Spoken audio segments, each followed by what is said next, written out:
रघुपति राघव राजा राम पतित पावन सीताराम। रघुपति राघव राजा राम पतित पावन सीताराम। रघुपति राघव राजा राम पतित पावन सीताराम। रघुपति राघव राजा राम पतित पावन सीताराम। रघुपति राघव राजा राम पतित पावन सीताराम। रघुपति राघव राजा राम पतित पावन सीताराम। रघुपति राघव राजा राम पतित पावन सीताराम।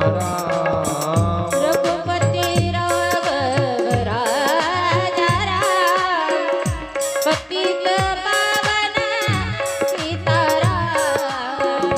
रघुपति राघव राजा राम पतित पावन सीताराम। रघुपति राघव राजा राम पतित पावन सीताराम।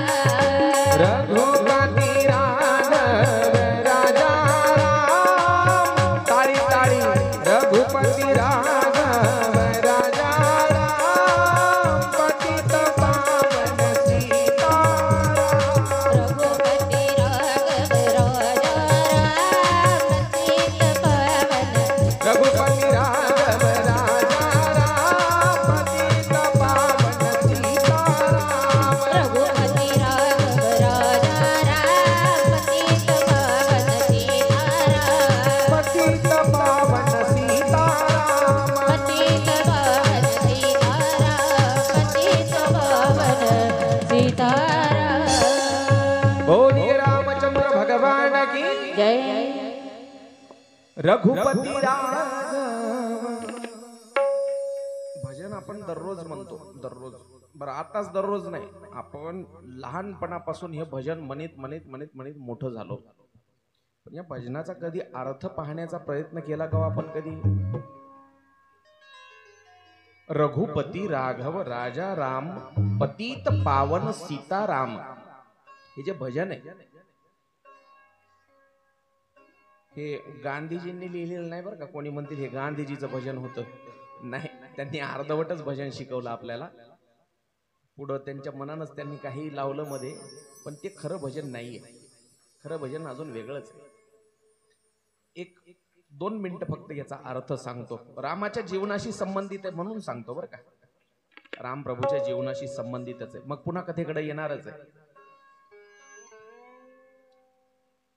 रघुपती राघव राजा राम पतित पावन सीताराम. सगळे नाव रामाचेच आहेत, सगळे नाव रामाचेच आहेत. पण अशा पद्धतीनं या भजनामध्ये ते नाव आलेले आहेत जसा राम प्रभूचा जीवनक्रम चाललाय. जीवनातल्या प्रत्येक घटनेशी एक एक नाव संबंधित आहे. रामाचं चरित्र 7 दिवसामध्ये सगळं सांगणं शक्यच नाही. नुसतं या भजनाचं जरी चिंतन केलं तर 1 दिवस या भजनावरच बोलता येईल.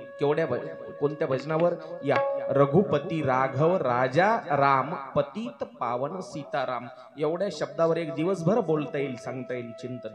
एवढा विचार आहे या भजनामध्ये मोठा. रघुपती, देवानं रघुकुळामध्ये जन्म घेतला म्हणून रघुपती. सुरुवातीपासून जन्मापासून एक एक नाव, एक एक जीवनातली घटना आणि एक एक नाव. रघुकुळामध्ये जन्म घेतला म्हणून रघुपती. आणि कौशल्यमाई लाडानं हाक मारायची. मी हाक मारून दाखवली काल. कशी? राघव आ जाओ. कौशल्यमाई लाडानं हाक मारायची म्हणून राघव. रघुपती राघव. मोठा झाला, वय वर्ष 27च्या जवळपास झालं. राजा होणार होता म्हणून रघुपती राघव राजा राम राजा होणार होता, पण काही कारणास्तव वनवास म्हणून पतितांचा उद्धार करण्यासाठी निघाला, म्हणून पतित पावन, म्हणून पतित पावन. आणि आता हे सगळं झाल्याच्या नंतर पुन्हा राजगादीवर बसणार आहे, म्हणून सीताराम, म्हणून सीताराम. रघुपती राघव राजा राम पतित पावन सीताराम. रामाच्या प्रत्येक घटनेशी एक एक नाव संबंधित. चला कथेमध्ये आपण आलो होतो, राजा दशरथाचा देहांत झालेला आहे आणि सगळी अयोध्या शोकाकुल आहे. सगळे दशरथ राजाच्या मृत्यूच्या कारणानं सगळेजण दुःखी आहेत. काय करायचं? मामाच्या गावाला गेलेले भरत आणि शत्रुघ्न परत आलेले आणि आपल्या आईला दोष देतात. काही काय केलं तू, काय केलं? अगं तू एकटी तर विधवा झालीस, पण माझ्या दुसऱ्या 2 आई आहेत, कौशल्या आणि सुमित्रा, त्या देखील तुझ्यासोबत विधवा झाल्या.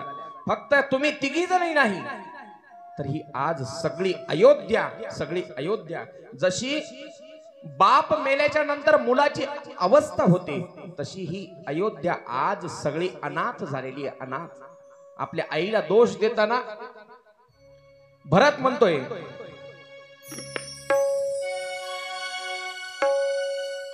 ओ मैया तूने, ओ कई तूने काठानी मन में. अगं तू असं मनात ठरवलंस तरी काय, हे दुष्ट, हे चांडाळणी.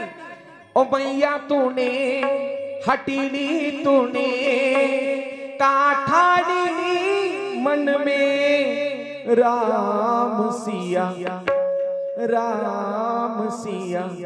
भेज दिए रे वन में. राम सिया भेज गई रे वन में.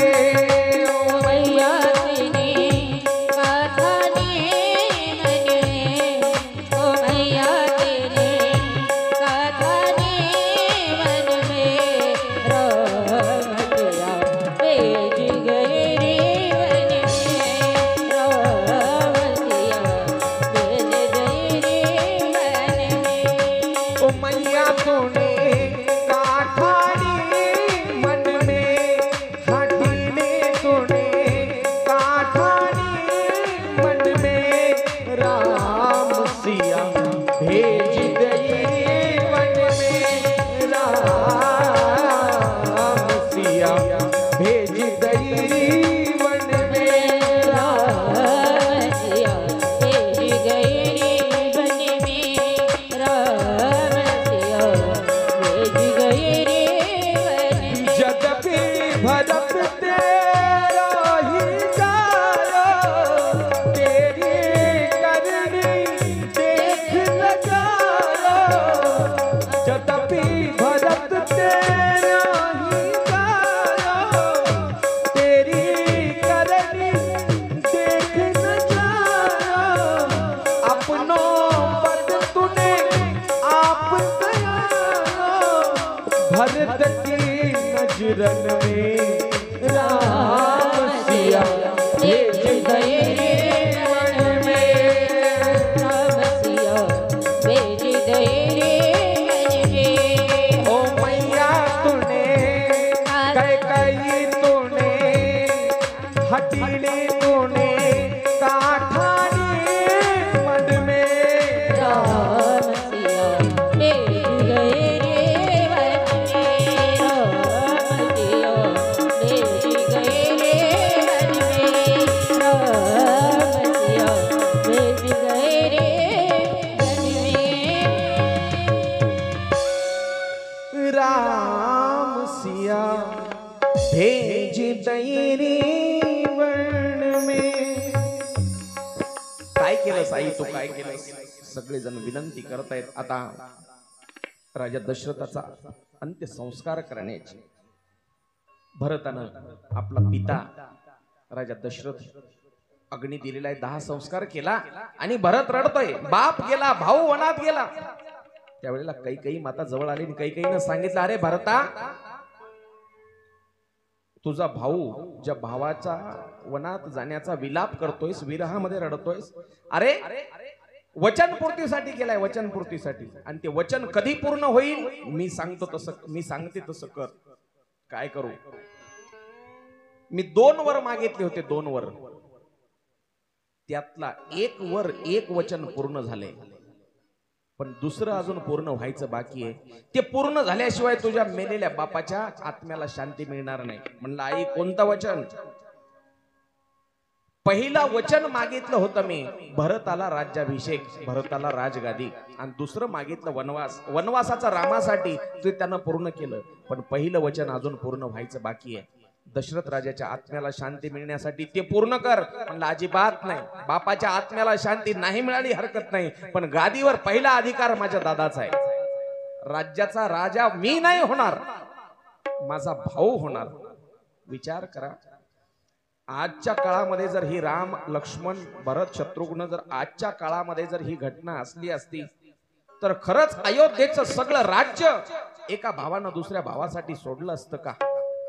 आजच्या काळामध्ये असे भाऊ जन्माला आलेत जे विधभर बांधासाठी एकमेकाच्या डोक्यात कुऱ्हाड घालायला तयार आहेत, कुऱ्हाड घालायला.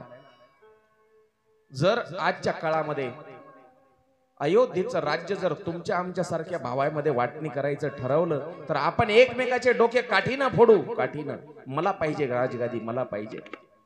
पण भरत म्हणतोय मी गादीवर बसणार नाही. मग उलट आता भरत म्हणतोय मला माझ्या दादाकडे गेलं पाहिजे, आणि काहीतरी समजावणी समजूत काढून दादाची मी दादाला परत आणणार, दादाला परत आणणार. राम दादाला परत आणण्यासाठी, रामाच्या भेटीसाठी आता तो भरत भेटी करता निघालेला आहे चित्रकूटाकडे, रामाच्या भेटी करता. गुहकाला बातमी समजली. गुहकाला, गुहक म्हणजे कोण? तो गुहक ज्यानं पहिल्या दिवशी राम प्रभूला फळ खाण्याची विनंती केली होती, देवा काहीतरी खा आणि माझ्या गावाकडे चला. तो गुहक 4 दिवस रामाच्या सोबत वनवासामध्ये देखील होता. त्या गुहकाला बातमी समजली, भरत निघालाय रामाच्या भेटीला. पण हा भरत खरंच भावाच्या प्रेमापोटी निघालाय की काही याच्या मनामध्ये काही अजून घातपात तर नसेल? काय शंका आली त्या गुहकाला? एका मिनिटात सांगतो. त्याला वाटलं बाप संपला, आता राजा दशरथ नाही. मग हा भरत वनात जाऊन आपल्या रामासोबत, भावासोबत काही दगाफटका तर करणार नाही. अगोदर याची परीक्षा घेतली पाहिजे. गुहकानं त्याच्या मनातला विचार, भरताच्या मनातला विचार अगोदर पडताळून पाहिला. खरंच याला रामाची भेट घ्यायची, खरंच रामाविषयी याच्या मनामध्ये श्रद्धा आहे, भाव आहे, की काही हा कपट कारस्थान करण्यासाठी वनात जातोय. सगळं तपासून पाहिलं. नंतर मग गुहकानं रस्ता सांगितला, आणि त्या रस्त्यानं भरत सोबत आता सगळ्यांना घेऊन निघालेला आहे. कोणाकोणाला सोबत घेतलं? भरतानं साधू संतांना सोबत घेतलं. राजा जनक आले होते, राजा जनकाला सुद्धा सोबत घेतल्याचा उल्लेख आहे बरं का. जनक सुद्धा आहेत. जनक म्हणजे रामप्रभूचे सासरे, ते सुद्धा सोबत आहे. 4ही पुरुषार्थांचा त्याग करून, म्हणजे धर्म अर्थ काम मोक्ष 4ही पुरुषार्थ सगळे टाकून दिले. हातामध्ये धनुष्यबाण सुद्धा घेतला नाही. निशस्त्र झालेला तो भरत. म्हणजे देवाकडे जायचं कसं? भक्तानं देवाकडे जायचं कसं? सगळे विकार टाकून देऊन, सगळे अभिमान माणसाच्या मनातले गळून पडाले पाहिजे, विकार गळून पडले पाहिजे, तेव्हा देव देखील स्वीकार करतो, अन्यथा नाही करत. भरत कसा गेला? भाऊ असून देखील कसा गेला? धर्म अर्थ काम क्रोध, धर्म अर्थ आणि काम आणि मोक्ष 4ही पुरुषार्थांची अपेक्षा न ठेवता भरत निघाला. साधू संतांना सोबत घेतलं. लक्ष्मणानं पाहिलं भरताला. त्यावेळेला भरत चतुरंगी सेना घेऊन यायला लागलेला. रामप्रभूला समजलं, लक्ष्मण म्हटला दादा ते भरत तर यायला लागलेला आहे, सेना घेऊन यायला लागलेला, काय युद्ध करायचा विचार आहे काय? म्हणलं नाही रे, त्याच्या आई सारखंच याचा डोकं फिरला असेल तर. काय म्हणतोय लक्ष्मण? विचार करून बोलतोय. एक म्हणजे क्षणभर त्यानं विचार केला. जसा याच्या आईनं कपटानं आपल्याला राजवाड्याच्या बाहेर काढलं, वनवासात पाठवलं. कोणाच्या आईनं? भरताच्या. कैकेयीनं. जसं कैकेयीनं कारस्थान करून वनात पाठवलं, आणि हा देखील आता सेना घेऊन यायला, म्हणजे काय आपल्यासोबत युद्ध करायला यायला काय? धनुष्यबाण घेतला लक्ष्मणानं, भात अडकवला खांद्याला. रामानं सांगितलं, अरे लक्ष्मणा, लहानपणापासून आपण सोबत वाढलेलो आहेत, खेळलेलो आहेत आणि एका ताटात जेवलेलो, आपण आपल्या भावाला ओळखू शकत नाही का? अरे युद्ध करणार नाही तू, ते बाण खाली ठेव, धनुष्यबाण खाली ठेव. धनुष्यबाण खाली ठेवला आणि लक्ष्मणाला पश्चाताप झाला. ते दृश्य पाहून भरत जवळ आला आणि राम प्रभूला आलिंगन दिलं, आलिंगन. त्यावेळेला रामाच्या खांद्याला देखील जो धनुष्यबाण अडकवलेला होता, धनुष्यबाण गळून पडला, भाता गळून पडला. ती भरत भेट चित्रकूटावर घडली. चित्रकूटावर भावानं भावाशी वागायचं कसं ते शिकण्यासाठी रामायण आहे. सासूनं सुनशी वागायचं कसं, मुलानं बापाशी, बापानं मुलाशी वागायचं कसं. 4 भाऊ आहेत, एकही सख्खा नाही, सावत्र भाऊ आहेत, पण एकही राजगादी मला द्या असं म्हणत नाही. तूच घे, तूच राजा हो, असे सगळे भाऊ म्हणतायत. सगळे भाऊ, सगळ्यांचं दर्शन, साधू संतांचं दर्शन, जनक राजाचं दर्शन, सगळ्यांनी एकमेकाच्या भेटी घेतल्या. आणि मग त्यावेळेला दशरथ राजाच्या मृत्यूची बातमी सांगितली.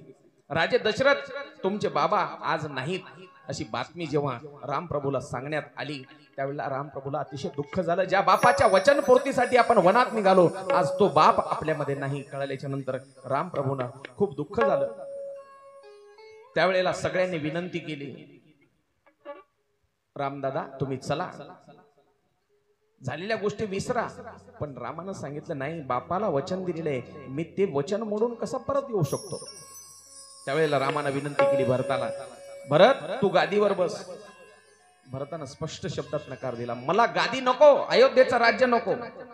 अरे पहिलं वचन कैकेयीनं बाबाकडून हेच तर मागून घेतलं होतं की भरताला गादी, आणि दुसरं वचन मागितलं होतं रामाला वनवास. ते मी पूर्ण केलं, एक तू पूर्ण कर, एक मी पूर्ण करणार. पण भरतानं स्पष्ट शब्दात नकार दिला, दादा जे अगोदर ठरलं होतं तेच होणार, राज्याभिषेक फक्त रामाला होणार. अगोदर काय ठरलं होतं, रामाला राज्याभिषेक होणार, तीच होणार, तेच. म्हणजे मग मी तर आता ठरवलंय 14 वर्ष वनवासात राहायचं. म्हणजे 14 वर्षानंतर का होईना, पण अयोध्येचा राजा फक्त राम होणार. आणि 14 वर्षापर्यंत दादा तुमच्या पायातल्या पादुका काढून द्या, पादुका, त्या पादुका राजसिंहासनावर ठेवतो, त्याची सेवा करतो, मी सेवक म्हणून राहील, पण राजा नाही होणार, राजा नाही. पादुका घेतल्या, रामप्रभूच्या डोक्यावर घेतल्या, डोक्यावर. एक भाऊ दुसऱ्या भावाची चप्पल डोक्यावर घेतो, काय प्रसंग आहे. एका भावानं दुसऱ्या पायात दुसऱ्या भावाची, भरतानं रामदादाच्या पादुका डोक्यावर घेतल्या आणि तो भरत त्या पादुका आता राजगादीवर ठेवून त्या पादुकांची सेवा करणारे सेवक म्हणून दास्यत्व स्वीकारलं, पण राजगादी नाही स्वीकारली. भावाच्या पायातल्या वाहनाची सेवा केली, पण स्वतः राजा नाही झाला. त्याला म्हणायचं बंधुप्रेम, बंधुप्रेम. पाहता पाहता 13 वर्ष वास्तव्य त्या चित्रकूटावर देवाचं झालं. 13 वर्ष. किती दिवस झाले? 13 वर्ष झाले वनवासाचे पूर्ण. अयोध्ये देखील तीच परिस्थिती. वनवासात जसे देव राहिले तसेच अयोध्येमध्ये आहेत बरं का. मी काल सांगितलं, सगळे वानप्रस्थामध्ये, वानप्रस्थ आश्रमामध्ये. भरत येऊन शृंगवेरपूरला राहिला आणि जाताना वचन घेतलं रामदादाकडून, दादा 14वं वर्ष पूर्ण झालं, 14 वर्ष पूर्ण झाले. शेवटचा दिवस ज्या दिवशी 14 वर्ष पूर्ण व्हायले त्या दिवशी संध्याकाळपर्यंत तुम्ही मला घरी पाहिजेत. आणि जर नाही आले तर हा भरत जळत्या चितेमध्ये उडी घेणार, जळत्या चितेमध्ये. रामदादानं वचन दिलं भरताला, मी परत येणार 14वं वर्ष ज्या दिवशी पूर्ण व्हायले त्या दिवशी. नाही आलो तर भरतानं सांगितलं, मी चितेमध्ये उडी घेणार, चितेमध्ये. अशा पद्धतीनं चित्रकूटावर भरत भेट सांगितलेली आहे. बंधू, 2 भावांची भेट. 13 वर्ष पूर्ण झालेली आहेत आणि 13 वर्षाच्या काळ गेल्याच्या नंतर आता शेवटचं वर्ष आहे, शेवटचं वर्ष वनवासाचं. एक घटना घडते, एक घटना. काय घटना घडते लक्षपूर्वक ऐका. इंद्राचा पुत्र, त्याचं नाव जयंत आहे, जयंत. इंद्राचा मुलगा. इंद्र म्हणलं की मग स्वर्ग, ऐरावत हत्ती, म्हणजे गाड्या घोड्या बंगले, श्रीमंती, सत्तेचा माज, सत्तेची मस्ती. आणि त्यानं पाहिलं सीतामाईला. सीतामाईला पाहिल्यावर त्याच्या मनामध्ये विकार आला आणि त्यानं कावळ्याचं रूप घेतलं. कावळ्याचं. कावळ्याचं रूप घेतलं, समोरच्या झाडावर बसला. समोर अंगणामध्ये पर्णकुटीच्या बाहेर चित्रकूटावर सीतामाई अंगणामध्ये बसलेली असताना त्यानं वाईट हेतून सीतामाईच्या पायाला स्पर्श केला. कावळ्याचं रूप घेतलं आणि चोचेनं पायाला स्पर्श केला. त्याच वेळेला सीतामाईनं हाक मारली, मालक धावा. राम प्रभू आले. तो कावळा पाहिला, एक दर्भाची काडी उचलली, मंत्र अभिमंत्रित केली आणि त्या कावळ्याच्या माग सोडली. तीनही लोकांमध्ये फिरला कावळा, तीनही लोकांमध्ये, मला वाचवा, मला वाचवा, मला वाचवा, त्या रामाच्या या काडीपासून, शस्त्रापासून वाचवा. कोणी तयार झालं नाही. कोणी बापाकडाला, इंद्राकडं, बाबा मला वाचवा. म्हणले काय झालं रे? ते रामाची पत्नी सीतामाई तिच्या पायाला स्पर्श केला. वेगवेगळ्या ठिकाणी वेगवेगळे उल्लेख आहेत बाबा, सांगण्याचा ज्याचा त्याचा भाव आहे. मी हा सांग, मला वाचवा. इंद्र म्हणला, अरे जगज्जननी सीता आहे आणि तिच्याविषयी मनामध्ये विकार आणलास, कोणी वाचवू शकणार नाही. कोणीच. साधू संताकडे गेला, अरे हजारो वर्ष तप करतोय आम्ही त्या माऊलीनं प्रसन्न होण्यासाठी आणि तिच्याविषयी मनात विकार आणलास, कोणी वाचू शकत नाही. बृहस्पती, ब्रह्मदेव, देवांचे गुरु सगळ्यांनी सांगितलं, त्याच रामाला आणि त्याच सीतेला शरण जा, तेच तुला वाचवतील. जीवदान पाहिजे असेल तर त्यांना शरण जा. जगात दुसरं नाही कोणी वाचवू शकत देवाशिवाय. देवाला शरण आला तो जयंत, आणि देवानं कशाचं रूप घेतलं रे? कावळ्याचं. पुन्हा कावळा, कावळ्याच्या रूपामध्ये तो हजर झाला आणि हात जोडून विनवणी करू लागला. विनवणी. त्यावेळेला त्यानं, मी सोडलेलं अस्त्र रिकामं जाणार नाही, मग जीव घेईल. नाही म्हणले, मला जीवदान द्या. ठीक आहे, जीवदान देतो, पण तू याच्या नंतर स्त्री आणि पुरुष असा भेद नाही करायचा. देव आणि देवाची पत्नी हा भेद नाही करायचा. भेद दृष्टीचा नाश केला म्हणजे एक डोळा फोडला. एक डोळा. तेव्हापासून कावळ्याला फक्त एक डोळा आहे. त्याला एकाक्ष असं म्हणतात, एकाक्ष. त्यावेळेला हो सांगितलं, आता आपण इथं राहायचं नाही रे लक्ष्मणा. रामानं सांगितलं, लक्ष्मणा आता राहायचं नाही. चित्रकूट सोडण्याचा भगवंताने निर्णय घेतला. लक्ष्मण भैया, सीतामाई आणि रामप्रभू तिथून चित्रकूटावरून निघाले आणि अगस्ती मुनींच्या आश्रमात गेल्याचा उल्लेख आहे. अगस्ती मुनीकडे गेले. अगस्ती मुनीला काही अगस्ती मुनीकडून मंत्र शिकले, मंत्रविद्या घेतली. अगस्ती मुनी ते कोणते अगस्ती मुनी? ज्यांनी समुद्र पिळून टाकला होता, समुद्र. त्या अगस्ती मुनीकडून मंत्र शिकले. ते पुढे कामी येणार आहेत ना. देवाला सगळी लीला माहित आहे, नाटक आहे देवाचं हे सगळं. म्हणून अगस्ती मुनीकडून ते मंत्र शिकले आणि देव आता आपल्या महाराष्ट्रामध्ये, महाराष्ट्राच्या मातीमध्ये गोदावरी नदीच्या काठावर नाशिकला आले. नाशिकला आणि नाशिक त्र्यंबकेश्वरच्या ठिकाणी त्या पंचवटीला मुक्काम करायचं ठरवलं देवानं. पंचवटीला. पंचवटीचं ते ठिकाण सगळ्यांनी पाहिलेलं आहे, आपण सगळे गेलेलो आहेत नाशिकला. त्याच्यामुळं तिथं पंचवटीच्या ठिकाणी देवाचं वास्तव्य आहे. तिथं जटायू नावाचा जो एक पक्षी आहे, त्या जटायू सोबत मैत्री झाली. आणि एका दिवसाची घटना, रामप्रभू, सीतामाई, रामप्रभू असे अंगणात बसलेले आहेत. सीतामाई झोपडीच्या दरवाजात बसलेली आहे आणि लखन भैया काय करू लागले? धनुष्य बाण, जे भात्यातले बाण आहेत, आता लय दिवस झालं युद्ध केलं नव्हतं, म्हणले याला जरासं घासून घेऊ. प्रत्येकानं आपलं शस्त्र तयार ठेवायचं असते, कधी काम पडल माहितीये का?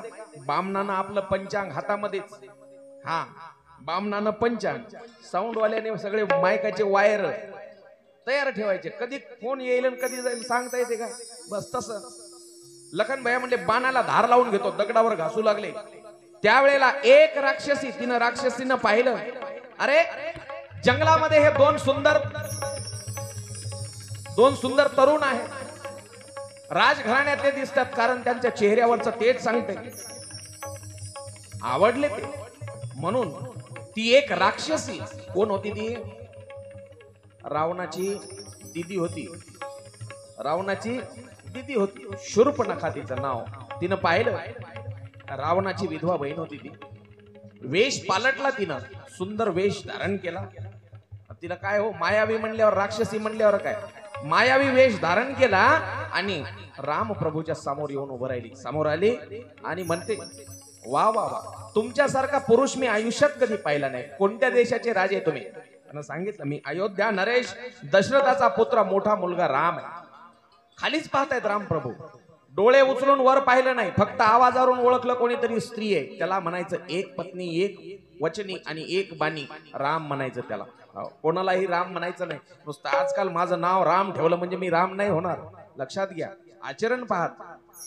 खाली पाहतायत राम प्रभू आणि तिच्याकडे तिला बोलतायत, उत्तर देत आहेत. कोण तुम्ही? मी अयोध्यापती दशरथाचा मुलगा राम. वा, मला तुम्ही आवडलात, माझ्याशी लग्न करा, मी तुमची राणी व्हायला तयार आहे. म्हणलं बाई माझं लग्न झालंय, ती समोरची जी बसलेली आहे ती माझी पत्नी आहे सीता, माझ्याशी लग्न कर. नाही ऐकत. तो माझा भाऊ आहे, तो तुला नीट उत्तर देईल, त्याच्याकडे बघ जा. ती गेली लक्ष्मणाकडे, तेही माझ्याकडे पाहायला नाही तयार नाही, तूही माझ्याकडे पाहायला तयार नाही. बाण घासतोय लक्ष्मण. आता रामाचा भाऊ म्हणल्यावर काय, जसं भावानं केलं तसंच यानं केलं. खाली पाहतोय बाणाकडे आपल्या आणि तिला उत्तर देतोय नाही लग्न करणार आम्ही, अयोध्येचे आम्ही राजकुमार आहेत, आम्ही लग्न करू शकत नाही तुझ्या सोबत, तू जा इथून, तू जा इथून. जोरात ओरडली ती राक्षसी. अरे ही अवदसा इथं बसलेली आहे, ही स्त्री, ही सीता, हिच्यामुळे तुम्ही माझ्याकडे बघत नाही. ज्या वेळेला हिचा मी जीव घेईल ना त्यावेळेला तुम्ही दोघं भाऊ माझ्या मागे लागाल, मागे लागाल. सीतेकडे पाहिलं आणि सीतेवर धावत जाऊन हल्ला करणार त्याच वेळेला लक्ष्मणाने एक बाण घेतला आणि एका बाणानं तिचे नाक आणि कान कापले, विद्रूप केली. ओरडली ती राक्षसी आणि तिथून पळायला लागली. लक्ष्मणानं सांगितलं चल भाग जा यहां से, दोबारा यहां आई तो मार डालूंगा. एक स्त्री आहेस, बाई आहेस म्हणून तुला जिवंत सोडलं नाही तर आताच मारलं असतं, पण पुन्हा जर आलीस तर पुन्हा मी विसरून जाणार की तू बाई आहेस, पुन्हा विचार करणार नाही गडी आहे का बाई. पुन्हा जर आली तर मारूनच टाकतो. गेली ती तिथून पळून शूर्पणखा. आणि त्यावेळेला वाटेमध्ये तिचे भाऊबंद सापडले तिला, खर आणि दूषण. या अशा राक्षसाचे कुठे नातेवाईक राहत, खर आणि दूषण. काय झालं दिदी? ती म्हणली मला त्यानं मारलं, चला बदला घ्यायला. ते खर दूषण आले, खर दूषणाला मारलं आणि मग तिथून पुन्हा एकदा अपमानित होऊन ती आपला भाऊ रावणाकडे आली. रावणानं विचारलं दीदी काय झालं? ती म्हणली मैं प्यासी थी, पानी ग्रहण के लिए गई थी. काय म्हणते? मैं प्यासी थी और पानी ग्रहण के लिए गई थी. आपल्या आपल्या पद्धतीनं अर्थ लावू शकतो. ती नाक कापलेली नकटी शूर्पणखा आता त्या खर दूषणाचा वध झालेला समाचार घेऊन रावणाकडे आली. रावणाला सांगू लागली अरे एक सुंदर स्त्री आहे त्या वनवासाई सोबत. काय म्हणते? त्या वनवासाई सोबत एक सुंदर स्त्री आहे आणि दादा तिच्या सोबत जर तू लग्न केलं आणि तिला राणी म्हणून जर महालात आणलं, अहो माझी सगळ्यात लाडकी वहिनी होईल ती. हो माझी अवस्था ही त्यानंच केली, पण ती स्त्री तू मात्र आण. रावणाला बदला घ्यायचा होता आपल्या बहिणीच्या अपमानाचा आणि त्या स्त्रीचा मोह विकार त्या रावणाच्या मनामध्ये शिरला आणि अहंकार. दोन गोष्टी, माझ्या बहिणीचा अपमान केला, माझ्या बहिणीचा प्रस्ताव त्या रामानं स्वीकारला नाही, त्या वनवाशानं माझ्या बहिणीसोबत लग्न करायला पाहिजे होतं, हा अहंकार त्याच्या मनामध्ये. आणि ती सीता सुंदर आहे हा विकार त्याच्या मनामध्ये.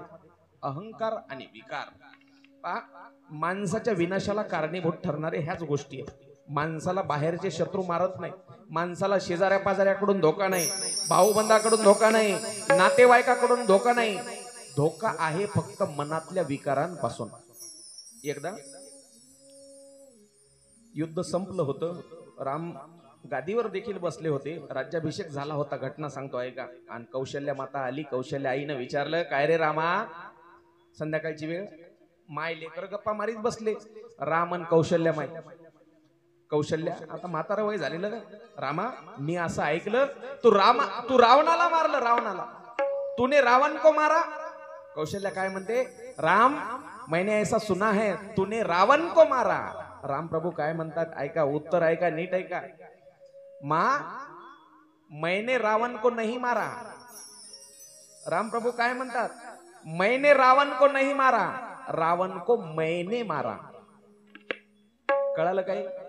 मैंने रावण को नहीं मारा, रावण को मैंने मारा. मैंने म्हणजे मीपणा. रावणाचा जो मीपणा होता त्या मीपण्यानंच रावण मेला. अहंकारामुळे मेला. नाही तर त्याला किती जणांनी विनंती केली, जा रामाच्या पाया पड. विभीषणानं सांगितलं, स्वतःची बायको मंदोदरीनं सांगितलं, रामाच्या पाया पडा, त्याची बायको त्याला परत द्या, तो माफ करेल. पण नाही ऐकलं रावणानं.